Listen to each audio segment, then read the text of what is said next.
Clap de départ. Moi, je suis d'abord et avant tout un amoureux, un fou du patrimoine. J'ai réussi à faire de ma passion un métier, de mon métier une passion. J'ai monté un réseau national et maintenant international de vente d'édifices de caractère. C'est-à-dire, je suis capable de vendre un tout petit édifice typique de l'architecture locale, et je suis capable de vendre le plus gros et le plus important château de France.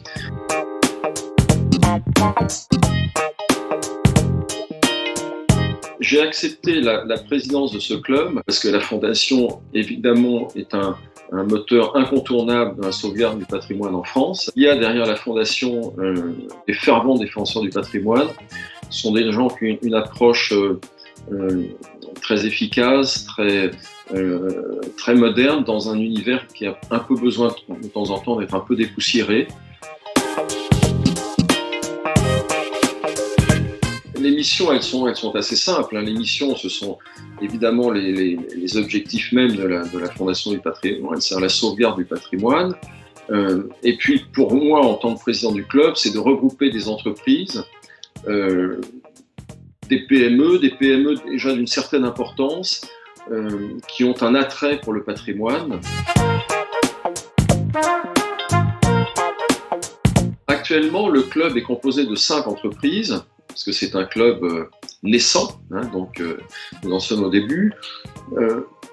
On ne souhaite pas être trop nombreux, parce qu'un club, c'est une sélection de participants. Donc, moi, je souhaite porter ce club au maximum à une quinzaine d'entreprises. Nous avons dans ce club un notaire qui s'appelle les notaires du Quai Voltaire, qui sont donc à Paris.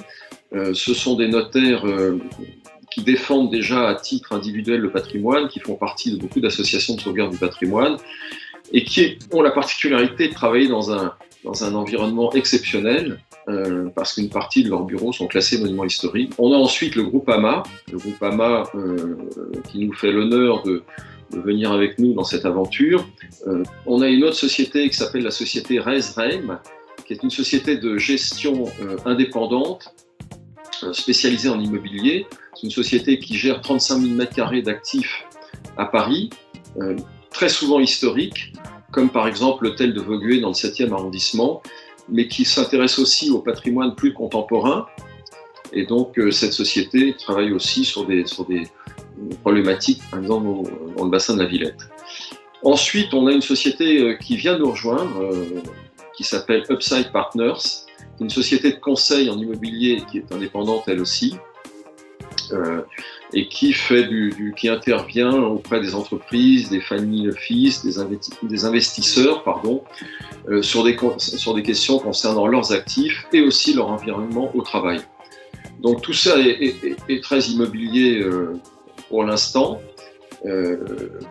mais on espère que ça va s'ouvrir sur d'autres activités. Mais il était plus facile, dans un premier temps, d'aller chercher des entreprises qui avaient déjà un pied dans l'immobilier. Voilà.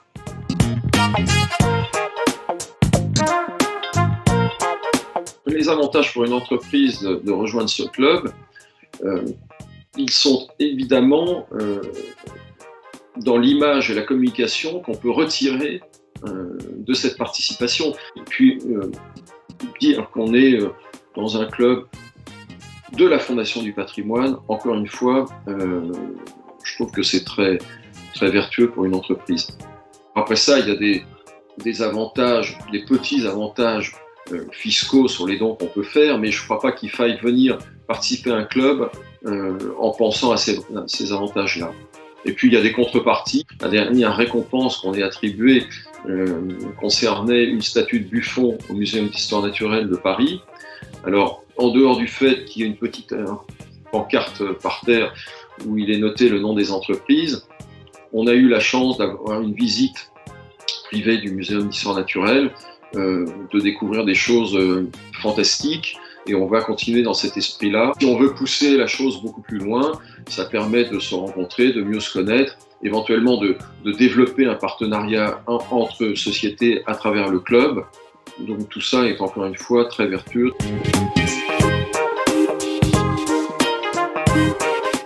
dans les projets à venir, mais ce sont des délibérations que nous prenons tous ensemble, le président propose et l'Assemblée dispose. Donc on a au théâtre de Chaillot une série de statues qui vont être restaurées. Nous en avons choisi une. Il y avait effectivement la maison Fujita à Villiers-le-Bacle, mais il semble que le projet soit un peu retardé pour des raisons techniques. On a les anciens réfectoires Meunier, ancienne chocolaterie à Noisiel, en Seine-et-Marne. Nous avons le mur de pêche de Montreuil, en Seine-Saint-Denis. Donc, vous voyez, on s'attache à des choses très variées, de façon à ce qu'on ne soit pas à ne rechercher que des bâtiments 18e. Le patrimoine, pour moi, il traverse les âges et les générations. Et si un jour on peut aider à sauvegarder du patrimoine du XXe siècle et même peut-être du XXIe siècle, ben là, il faudra que le club ait encore quelques années de vie devant lui. Eh bien, j'en serai très heureux et très fier.